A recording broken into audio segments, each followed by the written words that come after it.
Well, good morning, everybody. Welcome to the Underhood Show. Kelly, where's Josh? I'm here. You're I'm here. Oh, there you got a little bit picture there. You know. Yeah. Hey, everybody. Welcome to the show. We're live at the biggest little city in Kansas, Halstead. It's our Old Settlers. Kelly, you know how many years it is? No. Good Halsteadian would know that. You know that? Yeah, I know. So, Phil, how many years? Yeah, how many years? 133. 133. I don't know. Yes. It sounded really professional when it came out. I'm not Sounded gonna lie. convincing, didn't it?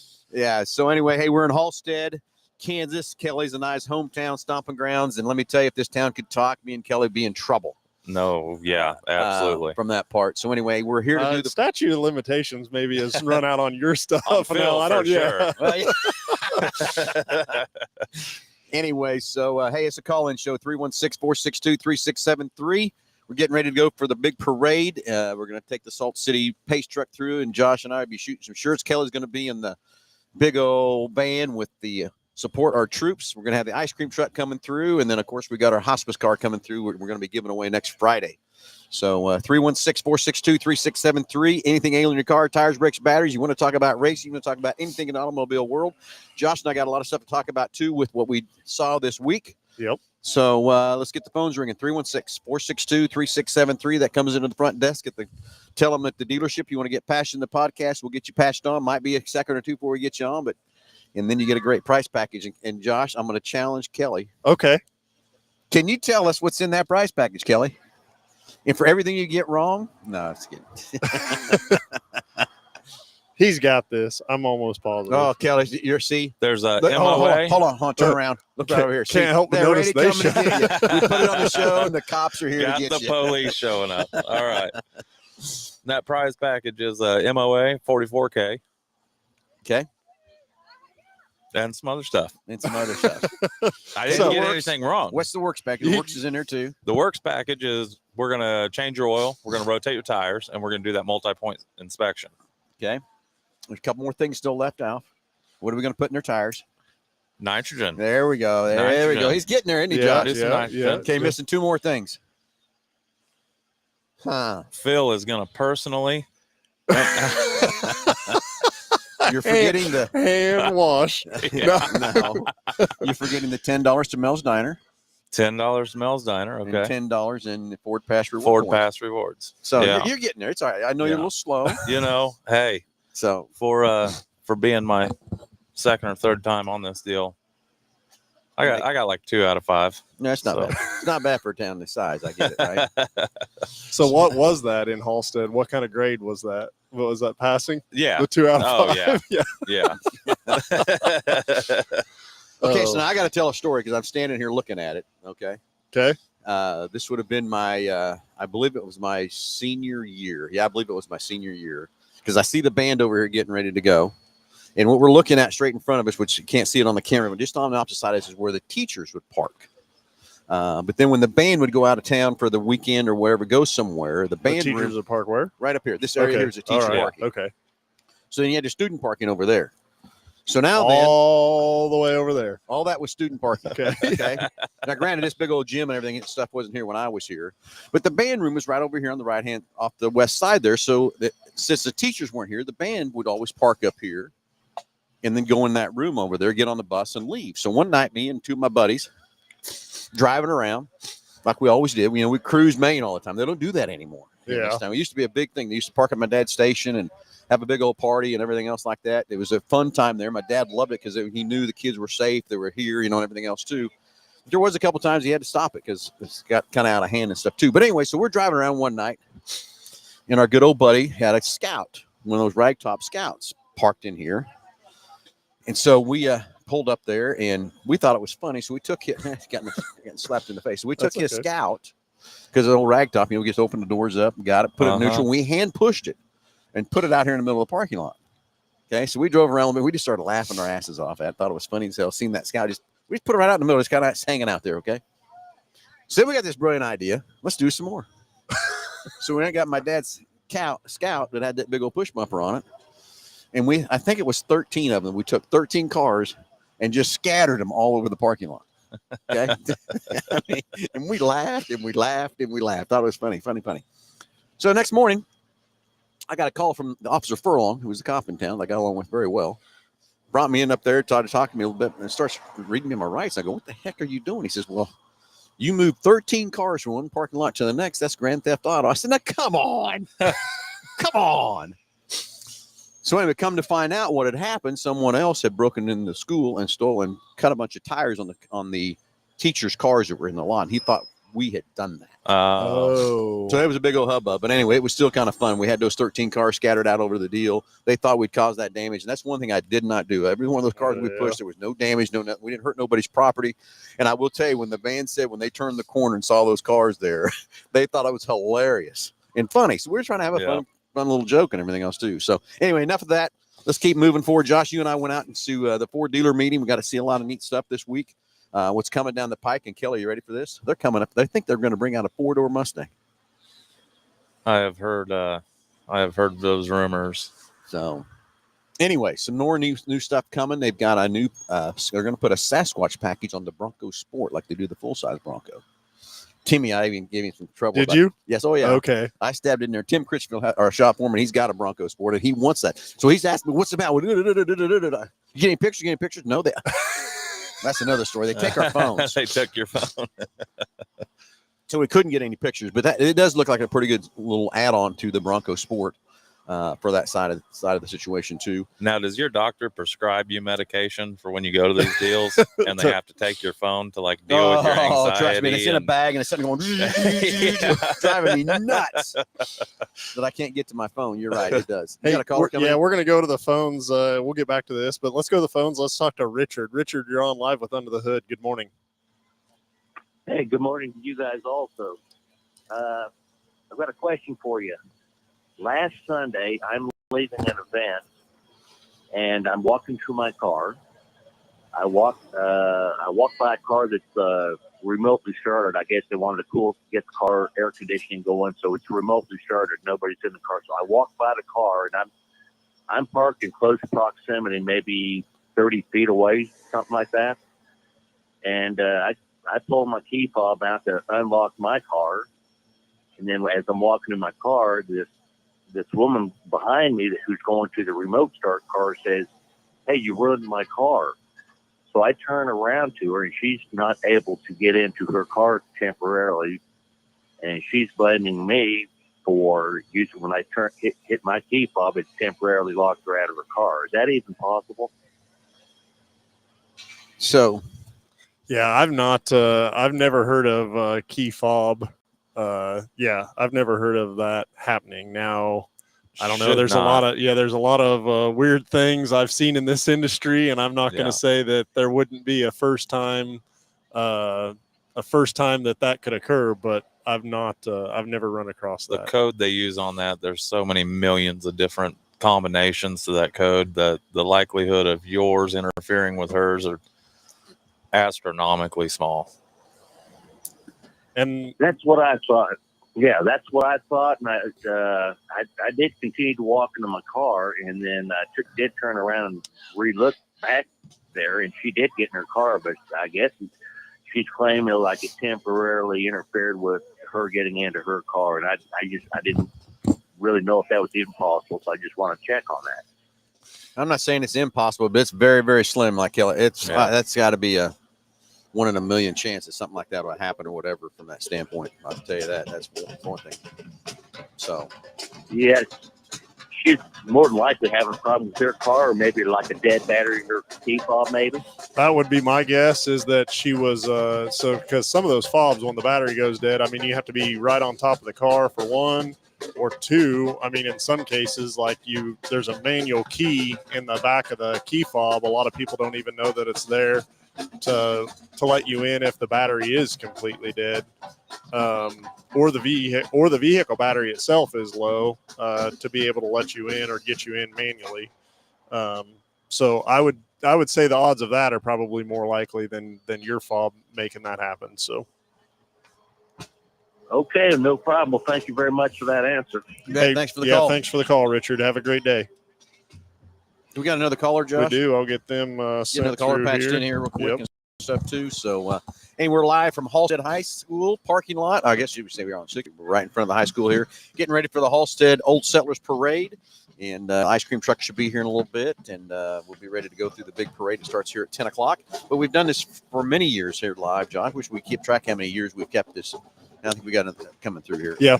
I don't think we're near as many as the parade or the or the No. old settler days. Well, but, yeah. not us, maybe. Oh, gotcha. Okay. Hey, let's go back to the phone. Let's talk to Dick. Dick, good morning. You're on live with Under the Hood. Good morning. Dick, you there? Hello? So let's see. Got him on live or not? Dick, you there? I'm here. There you Oh, go. there you go. Okay. Yeah, you're on live. Good morning. Good morning. How's the team doing? Hey, we're perfect this morning. Awesome. Hey, I've been meaning to call in. Last week, you did mention the idea about doing a whole show on extended warranties. I'm in the market for an extended warranty for a car that I bought new at Mel Hambelton, and I have an existing 7-year, 150,000 mile warranty that's getting close to 145,000 miles and 7 years. And I'm wondering, does the dealership have recommendations for the extended warranty, or are you guys offering extended warranties for a vehicle that old and that many miles? Well, I will tell you that I believe everyone should have one, an extended warranty when you buy a car new or used. And I'll tell you why, because I promise you at some point in time in that life of that car, it's going to break. You just never know when it's going to break or what's going to happen. But then again, you can get into all kinds of different things from coverages, time, mileage, what is covered, what's not covered. You can get all kinds of ranges of things that you can buy an inexpensive warranty that's not going to cover very much. And then you get disappointed when it doesn't cover the repairs that you need.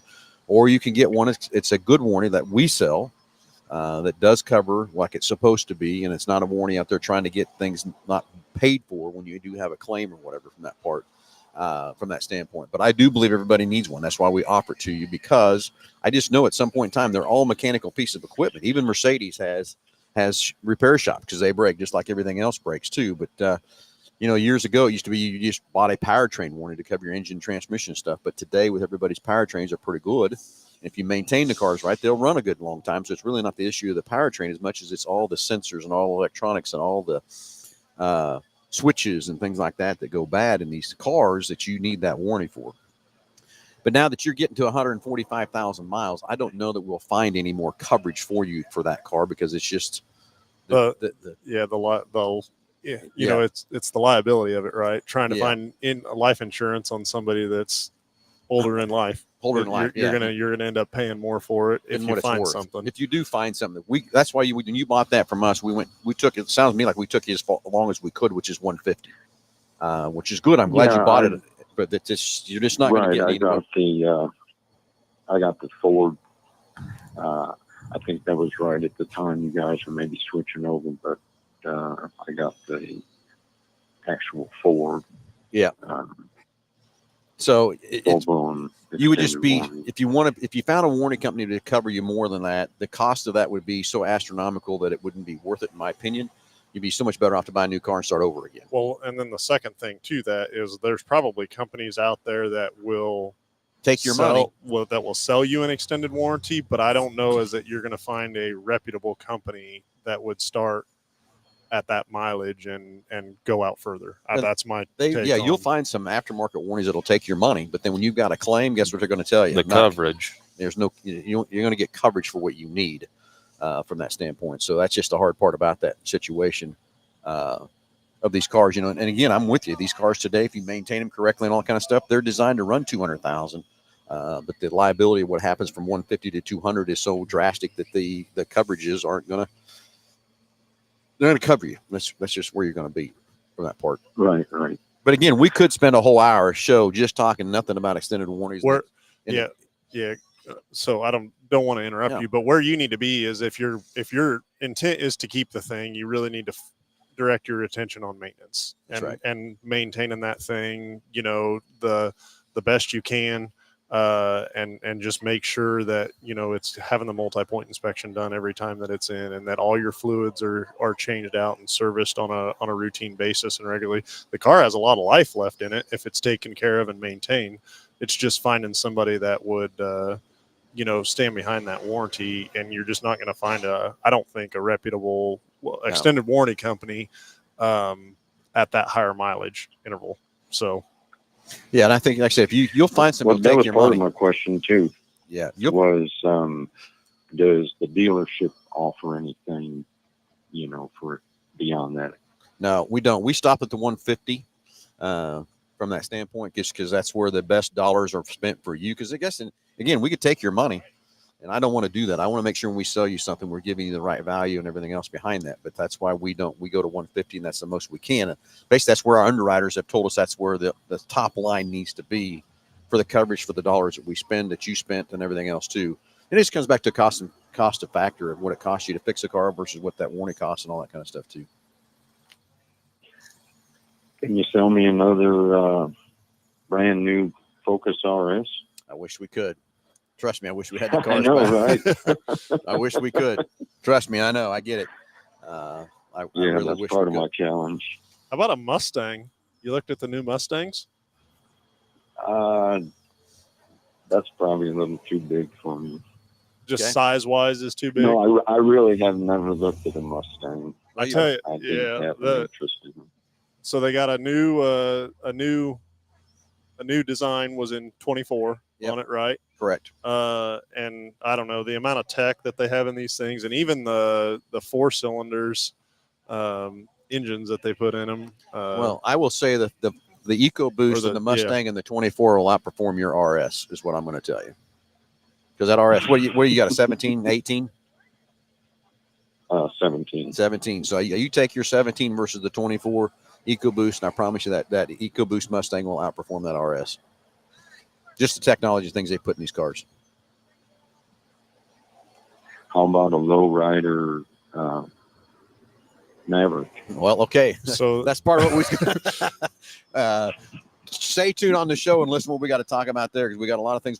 Josh and I were just at the Ford dealer meeting, and we saw a lot of new products and things coming. That is one thing that's coming, is a Lobo Maverick. It's coming.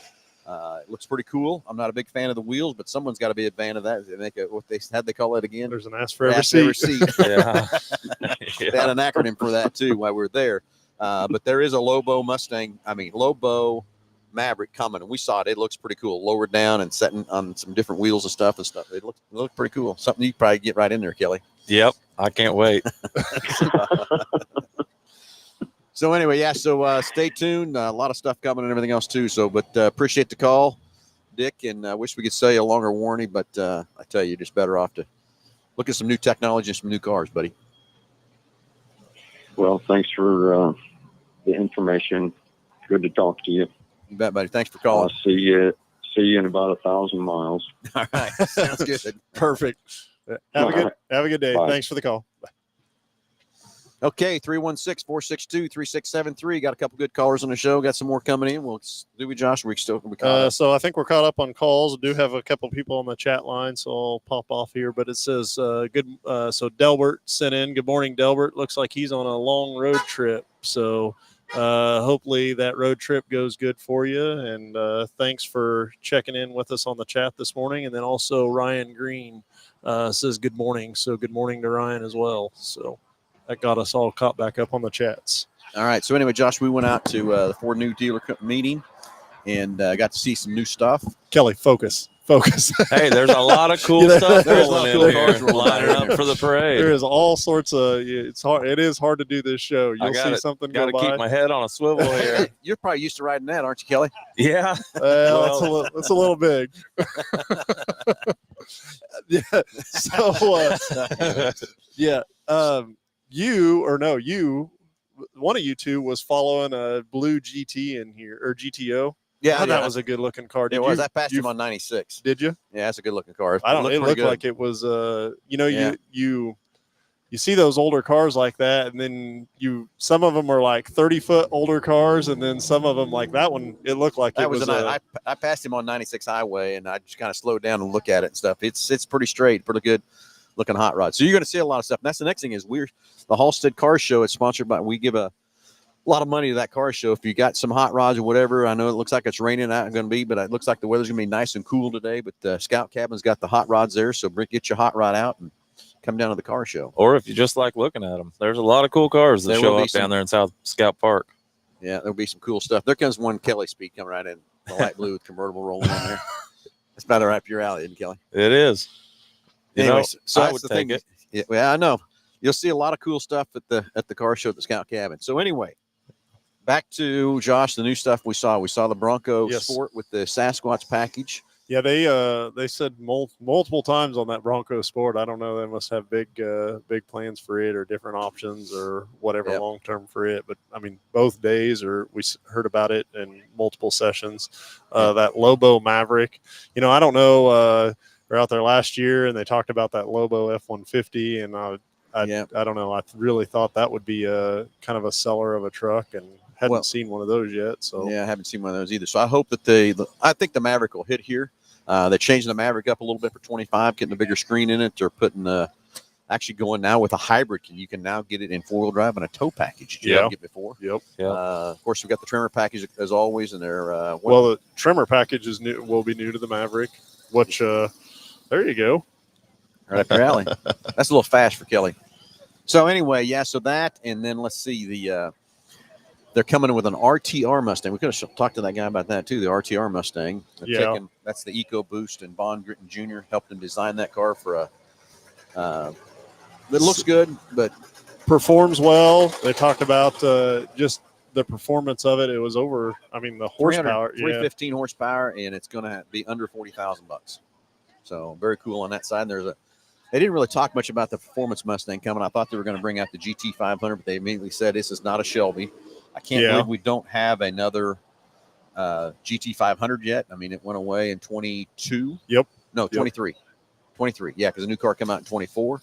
I was hoping we'd see that, but no, it's another performance version.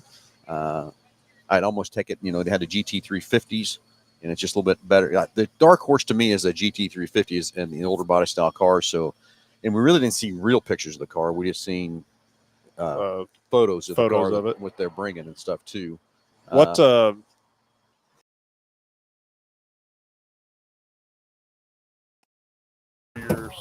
you're still alive. I had it in generator mode too. You're still live here.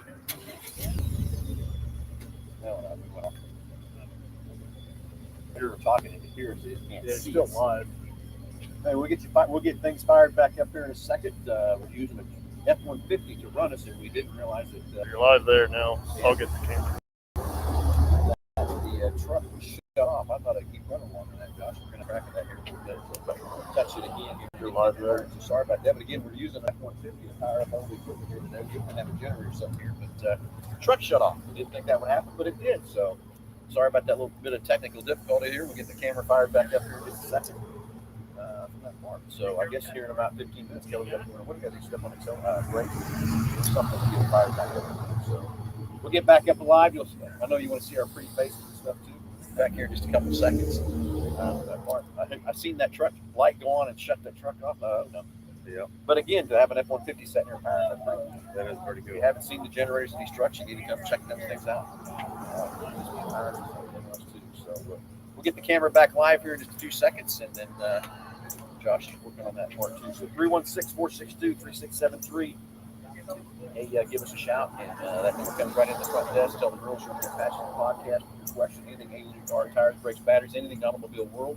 We want to talk about these new products that Josh and I seen at the new Ford dealer meeting, and we got a couple more things to talk about on that same thing too. So we're going to get that rolling in here in just a second. So Josh gets the camera fired back up, and do a little different stuff. And we'll see on the camera. I think Josh gives me a thumb up. He's got the camera back. So hey, sorry about that. But again, firing the system up with the Ford F-150, and I guess it shuts off after about, I don't know, how long is it? It's been longer than 30 minutes. I mean, we've been on the here 25, so it's probably been sitting here running power than equipment for 40. I thought there was a way when you had the generator on or whatever running, it not shut it off. So maybe the settings got to set the bill. well, so yeah, it's in generator mode, and normally sitting here idling in a vehicle with nothing plugged in, it's going to shut off after 15 minutes without intervention. But with the generator mode, I think it runs. I was ready to catch it. I think it runs for like 45 minutes. Okay. So we might be okay here in just a minute. So let's run again, fire everything up here. The biggest little city in Kansas, get ready for the Halstead Parade. Ice cream truck should be here in a little bit, and then we'll get the parade fired off, and then we'll head over to the car show. And ready to go. So anyway, Josh, we kind of talked a lot about what we saw at the show. We've gotten through the Bronco Sport. You know what we haven't discussed is BB Cross. That is true. God, I have not. BG was at the show. Yeah. And so exciting stuff coming. I think I dialed in 1986 when I started running 44K fuel system injectors. And they've just evolved and evolved and evolved for now. Ford is actually selling BG products for us to use in our shop. So it's endorsed by Ford. It's a Ford accessory can. From that part, and it's I can't remember what it's called. Right, got that. It's a branded motorcraft. Branded motorcraft. So BG was at the show, and tremendous response from that, and it was very cool. Got to talk to one of the head people there, talking about the MC. Right now, we just have the 44K and the air induction service. More come to test diesels from that part. So a lot of more SKUs getting ready to come. So it's good to talk to this lady that's in charge of that. Told her what our opinions were, what we needed to have, what we wanted to see coming down next down the pike. It's kind of big too. So it's very cool that BG is now endorsed by Ford.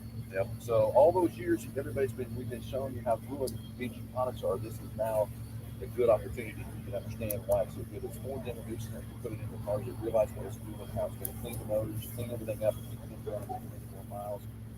And from that part. Yeah, it's being added as from moving forward. It's added as like a factory recommended maintenance service. Yep. Yep, exactly. So That is you got that solid, everybody. Yeah, we do. Let's go back to the phones and talk to Nathan. Nathan, good morning. You're on live with them in the hood.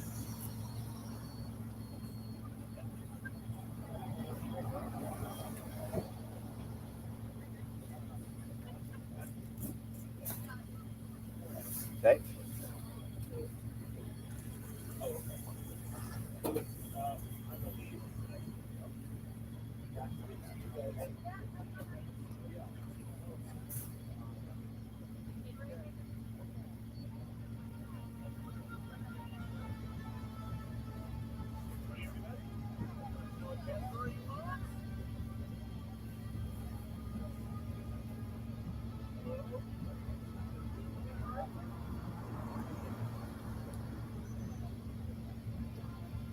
Okay, well, let's first start with the first question. Salt City Racing and Hutch. It's going very well.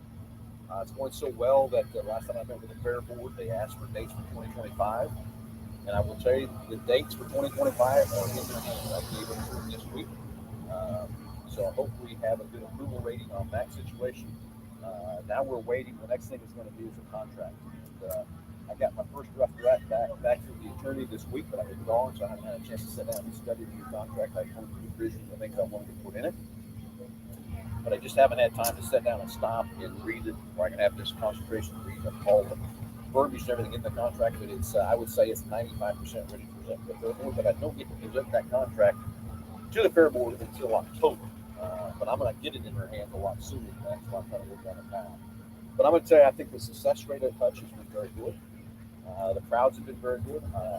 Love to see more people coming. Love to see more people in the stands. So that's what proves the fair board gets that everybody's behind it, wants to see the fair people racing at the fairgrounds. I think the huge success was our Silver Crown race. We had a great, fantastic race with USAC, and as good as enough. It's Tuesday before the racing started. USAC said they wanted to come back in 2025. So they're on the calendar. It's been presented to the fair board already. So excited about that. We'll talk about it in a couple of minutes.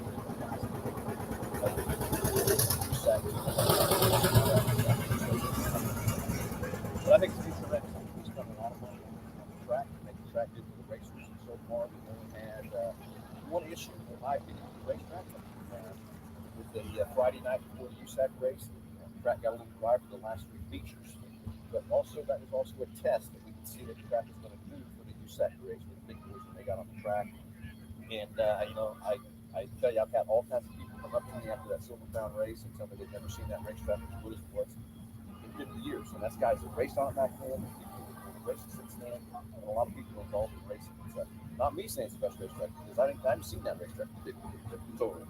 But to have a cushion like that, Silver Crown cars put up there, dirt on the wall, and the guys that make it 100 laps a day didn't even burn a tire up. The guy that finished 7th place in the USAC race was on the softest tire, and he still made it through that tire. So I think it's a success in Salt City. Just want to keep building the momentum and building everything we can with that to keep that fairgrounds track there. I don't want to see it go away. You know, I had a guy ask me, says, "You haven't done this?" I said, "No, it's a lot of work. People don't realize how much work it is." So but I just don't want to see a racetrack die, especially that way. There's so much history and everything behind it, how much money. So just excited for Salt City, and I know we're going to be good in 2025. I got to get a contract signed and stuff, and then Katie Bartle next. So anyway, next question was, what was his next question? Sorry, I got kind of wound up on Salt City. What was the second part of your question? Oh, the Edge, right? Edge. So what's happened to the Edge is, number one, it was time for a refresh. You know, all the way to the new criteria, when they come up with crash ratings and all that kind of stuff, it was time for a refresh. So what they had done, what their plans were, before it all kind of went a different route, was they were going to take that plant and make it into the next electric car they're going to bring out, because that's now has been put on hold. So I'm told now in that plant they're going to move some super production into that plant in the following year. We do need more super with the amount of production, the amount of trucks that are out there. We've got 2 plants building super now, but that's going to move into that plant. And then also talking about we will so much more from the highway which we wish that's where they were in the first place, instead of pushing 100% electric like they did. But I don't make a decision. We are going to do a lot of hybrid production. That same thing. Yeah, we were hoping to go there, which you show and see something else to replace the edge. So what was the That shuts down after driving on the highway for a while? And look, it seems to me like that would be something electronic, something's heating up, something's losing communication, not being able to do what it needs to be doing, and something's being exposed to heat. And you said when it comes back down, it's able to start back up and take back off again. Is that right?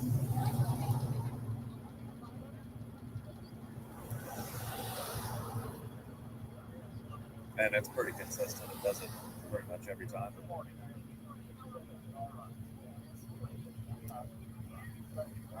I see. So today, it wouldn't do it at all today. Yeah, I still think that's going to be something electronic that's related to heat. Some component is getting overheated and not being able to do what it needs to be doing. Well, I'll tell you what we need to do, in my opinion. We add a diagnostic on this package. That part in charge to you. See if we can figure out a diagnosis and stuff like that. So we'll add that on the package for you. And so we can figure out what's going on there, okay? Thank you much. Hey, thanks for the great questions. Appreciate them all. Thank you, sir. Sorry, I was trying to work through technical difficulty there, but it sounds like the callers or the listeners weren't able to. They can hear us. We were just very quiet. Yeah. And then they thought it was a background noise. So somebody give me a thumbs up. Okay, got it. Yeah, nailed it. I can hear okay. now. Just like that. Do we have another caller, Josh? No, I think we're all caught up on that. I'm sorry. We do. I'll get him sent through now and get him patched through. But yeah, so BG Products, we met out there and they, Ford released that they are now endorsing the fuel induction service, the induction service and the 44K, which I think is huge. Yeah. So I definitely think that's going to be a game changer for BG and also for Ford and as well. So for Ford customers as well. Yep. So, hey, let's go back to the phones and let's talk to Daniel. So, Daniel, you're on live with Under the Hood. Good morning. Good morning, my favorite mechanic. Where you been? Been sleeping or Hey. something? Oh, I'm hibernating over here in Hutch. Hibernating. Hey, I get it. Yeah. I'm living in my van. I'm homeless. Anyway, 2000 Dodge Ram van, 2500. A few weeks ago, I called in. And so I went to a pawn shop and bought me a big fancy diagnostic computer for $50. And it tells me P0601. And the little handheld, remember I asked you what HTR stood for? Well, it's oxygen heater. Yep. But anyway, the point is, you guys go in depth with your computer instead of just a handheld diagnostic thing. What would it take for me to get you to take a look at this van? Because I keep clearing out that code and it keeps coming back. It's saying the PCM has an internal module failure when I go look it up on the internet. What say you? Well, okay, now here's what I'm going to tell you. That might be the description of that code, but that doesn't mean that's what's happening. And that's where the difference between that's the difference between a handheld 2 code reader versus a scanner. A code reader is just going to get you a generic code, not get you as deep as we need to get what we can with a scanner from that part. So basically, we need to make sure what our scanner reads that code. It might be the same code. I don't know until we check it. But then we got to go through a flow chart and diagnose that thing and follow the trouble tree to make sure exactly what's happening. And that's where I get so frustrated with, and I get parts houses want to sell parts. They want to try to help customers out, everything else like that. But they're running code readers and they just keep selling you parts after parts. I can't tell you how many times I've run into it. And I know Josh and Kelly have run into it. The customer's been in a parts store and they put 3 or 4 parts on, and guess what? The check engine light's still on. Because we're just going by the That's why I've been a mechanic 60 years. I'm 72. And the old man that raised me and taught me mechanics, and you said it at the onset of the show, preventive maintenance. If you take care of the vehicle, it will take care of you, regardless of the nameplate. And I hear all these guys moaning and groaning, Ford ain't no good, Chevrolet ain't no good. Well, because you ain't taking care of it. But anyway, I called in today to see what it would take to plug your computer, not the scanner, not a code reader. I understand the difference, Phil. Mm-hmm. Okay? Yep. This is a 2000. It's literally above my pay grade. I cannot work on anything past 1989 because I don't have the knowledge and I don't have the equipment. So what I do is someone comes to me with here in Hutch, I send them to 3 different mechanics that have that equipment, and they are good with that equipment. They just don't plug it in, do a little reading, and start changing parts. They actually go in to the computer itself. Like when I build a computer from scratch, I go through all the programming, whether it be a Dell or Hewlett Packard, it don't matter. My point is, I need an in-depth diagnostics on this van. I run it 24/7, literally because of the heat, and I've got 4 cats in my van. Those are my children. So I need this van running top notch. You see what I'm saying? I got you. We just need to get it over to Wichita so we can take a look at it. It's roadworthy. This ain't like my 88 Civic. It needs both head gaskets, Bubba. I pour water in the radiator, and water comes draining out on the driver's side, clearing back. So that tells me the head gasket's blowing on the outside of the head. The passenger side, you'll love this one. On the passenger side head gasket, you don't know it's blowing until you start it and it heats up. And here comes all the steam. I'm like, damn, I got both head gaskets blowing. But I want to rebuild it because that's one of the last cast iron blocks General Motors made. Yep. Number two, it still has the plate where you put a mechanical fuel pump. Yep. But yet it's got electric fuel pump in the gas tank. So I want to keep that engine and keep it running. I've got compression, it's like 112, anywhere from 93 all the way up to 112 on all 8 cylinders. So it's got good compression, good rings. But on my van, the other thing's electrical. I told you my blower motor switch for the front gave out and it only comes on when it wants to. Can I bypass that resistor that's next to the air conditioning thingamajinger and basically hot wire that switch, or do I just got to get a new resistor? I mean, is there any way to bypass it? You need to get a new resistor for it. Yeah. For sure. Yeah, you need to get a new resistor for it. Anytime there's the resistor in place, like there's a reason that it's a resistor and not bypassed, or you would end up causing yourself more grief in the long run for sure. Sounds like maybe some melted wires in the future off bypassing that. Yeah. It may work for a little while, but then if something else, like it's a cause and effect thing, right? If something else happens, then you're going to have too much voltage. You're to just going to something move the problem on further down the line. Yeah, very much so. Well, I did some checking, and I can get that three-way switch from rockauto.com. It's the same Dorman name and part number. $12. Now, the other thing, I have a rear, it's a big handicap van, and in the rear there's another air conditioning unit, and that switch is going out. Is there another resistor, or do they feed off the same resistor, or do you know? If it has its own blower motor back there, it'll have its own resistor. Correct. Where would it be at? Because I've been all over these Mopar Dodge forums, YouTube, and they show how to replace the blower motor, but none of these talk about where the resistor is for that rear air conditioner / heater. Do you guys know where that second resistor is?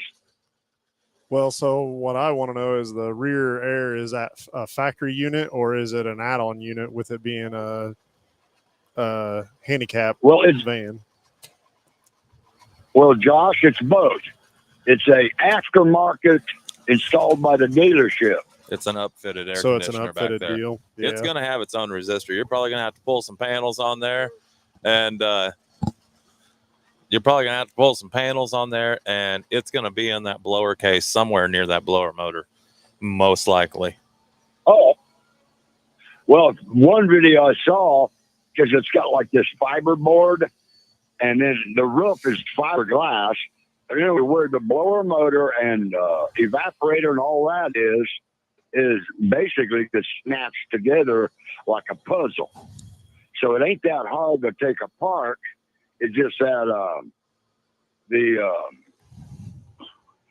clips and everything, I may not be able to find replacement clips, because this is a 25-year-old van, and those clips can deteriorate over age. Sure. And if I start prying on them, on a break, maybe. Yep. Yeah, those as they age and they heat cycle and stuff like that, that stuff definitely becomes pretty brittle for sure. So, because I've called all these salvage yards, including that weird one way up north, LKQ. They got a couple vans in there, but they're not handicap vans. yeah. In other words, they don't have that rear air conditioner / heater in the back. But yeah, these were special order, like Kansas Mobility there in Wichita, that sell handicap vans. And I love this van. I mean, it's big. It's got the 318 Magnum, which is an awesome engine. I've been running it for 2 months nonstop with this heat, and this baby hasn't failed me yet, except for that blower motor. Yeah. And that's why I called in to pick your brain. Like I said, I'm a good mechanic, but I stopped in 1989 because I don't have the tools or equipment to work on anything newer. Yep, I get it. Well, let's get that other truck over so we can check that code for you, okay? I appreciate it. I don't know when I can do it. I get paid once a month, so I'll get a hold of you guys at the end of August and see what we can do. Okay. Sounds good, buddy. Thanks, Daniel. All right. Daniel's funny all the time getting on here, but he's always got something going on in that He old man. does, yeah. So we got another caller, right? We Let's do. get them through here. Get him patched through and see what's on Ryan's mind. And Ryan's next. Yep. We'll see what Ryan's got on there from that part and get him going. So what else, Josh? While we're waiting on Ryan to get here, the other things we saw in the show. Well, we didn't talk about an expedition. Yeah, I got a brand new expedition, trimmer expedition. How about that? We're going to have a trimmer explorer. How about that? And we saw both of those. Those look pretty cool. The new expedition is really cool. Not a lot of change, I would say, on the outside of that truck. A lot of grills. Expedition. Yeah. So I thought the back of it. The back is a lot different. The front's a lot different, but the actual body lines, the middle of the truck is really unchanged. But a lot of new cool stuff on the inside. The tech on the inside, I think, is going to be a big change for sure. Yeah, a lot of tech. That tailgate's pretty cool from that part. So that. What else are we missing? What else did we see? Mustang with just the different. So that's what was a question I was going to ask is out of all the different model lines, which model of vehicle has the most submodels? Like the XLT. Oh, it's got to be F-150 by far. There's no way. Oh yeah, there's no way. I don't know. Mustang, man, they're coming out with a lot of them, aren't they? Well, there is a lot of Mustangs. We have to list them out and see. From that part, I'm excited to see what this next performance version is over the Dark Horse and what it's going to be. I was shocked that it wasn't a GT500, but it is what it is too. So, are they trying to save that nameplate, or what I'm saying? Like, I don't understand. I'm going to tell you where I think it is. It's strictly this dang emissions they're having to fight. The cafe ratings, that's what they're fighting. And it's like the Raptor R with the big V8 and stuff. I used to get a lot more than what we're getting, and not going to get as many. And I think it is. It's a cafe rating. The other thing on F-150 to get a 5.0 with a 373 gear right now, it's unheard of. You can't get it. So, and I think that's emissions again. And I don't know. Do they do this for? Or it shouldn't be emissions. I should say the cafe rating, the fuel economy rating. Do they do this for expense wise, maybe, or something like? But to get around the emissions deal, wouldn't so take a Raptor pickup with an EcoBoost. So they produce that truck and then send it to like Roush or Tuscany or something like that, and then they put like a V8 in it, or what I'm saying? With that, well, there's places that do that. I mean, like Hennessy and that kind of thing that do that situation. But then the amount of money, because you got all that powertrain you're going to yank out that's worth, no one's going to give me any credit for that. You gotta work out that in the cycle. Hey, let's go to back to the phones. Let's talk to Ryan. Ryan, you're on live with Under the Hood. Sorry about the wait, bud. Hey, no worries. And it's always fun to hear from a true old timer like your buddy Daniel. When you think about the final thought, he says that preventative maintenance is so important. And Phil, when we were growing up, it was every 3,000 miles that the oil change supposed to be done. And I'm really going back to maintenance 101. Now they say 5,000 miles, and with everybody trying to stretch a buck, can you kind of speak to, because like my wife, her 2008 Dodge Caravan has been in the garage because we haven't been going this summer, with the kids. And so, I mean, as far as the miles on there, the miles that, we're less than 3,000 miles, but, with the time and everything, it's been now almost, 13 months. So, what is the gauge, and then kind of speak to the harms, if you would, or the benefits, or what's really the time frame that we need to get it done. Yeah. And I'll listen off there and we'll come in. All right. Sounds good, buddy. Thanks. Thank you. No, thanks for calling. Great question. Because I tell you, it was a hard thing for me to move from 3,000 to 5,000 miles. It was very, very hard for me to not to understand it. I get what people were saying, but then after I started seeing some of the tests and everything else like that, we got to go back to, back to 3,000 mile days of oil changes. We had CC rated oils. Now we're all the way to SJ oils. So how many decades was 3,000 miles a recommendation?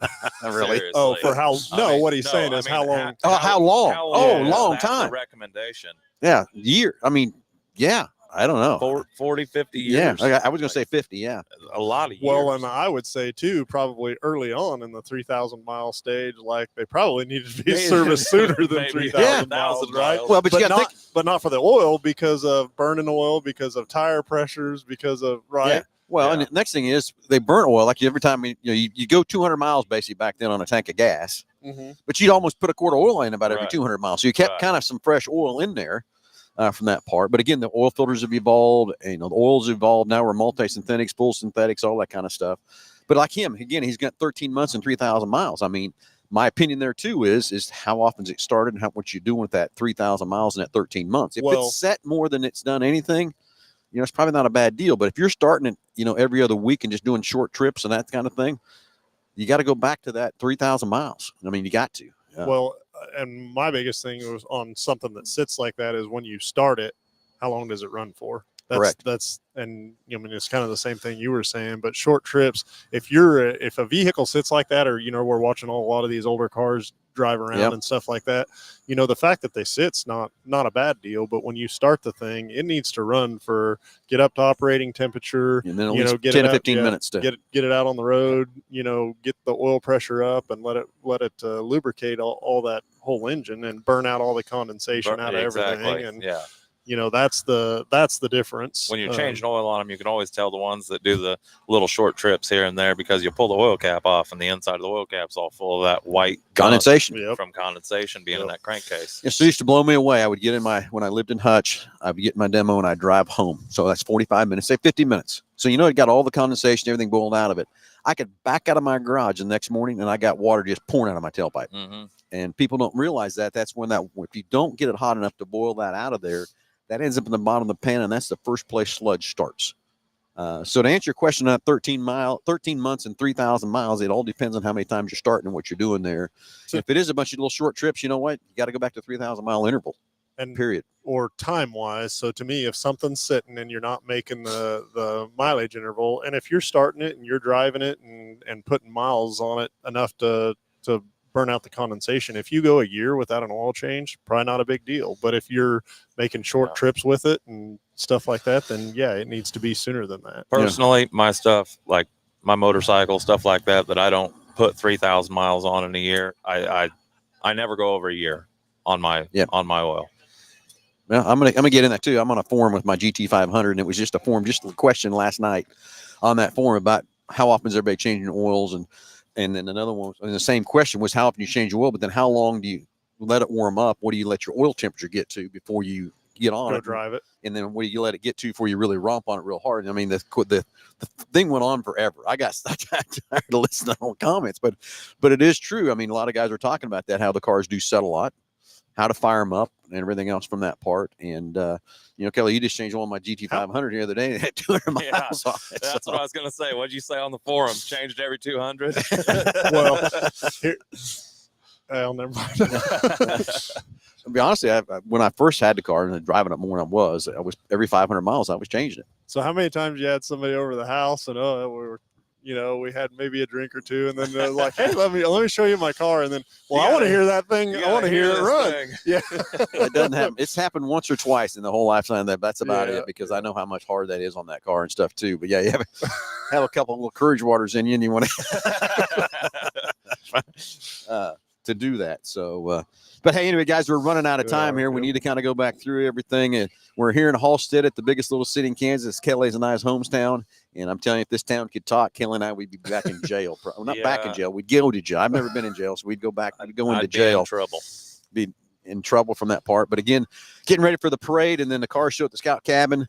A lot of cool hot rods coming in here too. The parade's getting lined up. Looks pretty good from that part. We just came back from the Ford new car show, saw a lot of good stuff. And I guess, I don't know, still the biggest thing on my announcement is BG is now introduced by Ford. Ford is now introducing this into their equation. There's more products to come. Right now, we're just running a couple products with BG. I got to talk to the head lady there in Detroit about what's going on, what's happening. They're testing the diesel products right now, so that won't be very far behind. Be a good time to bring that into diesel products for winter.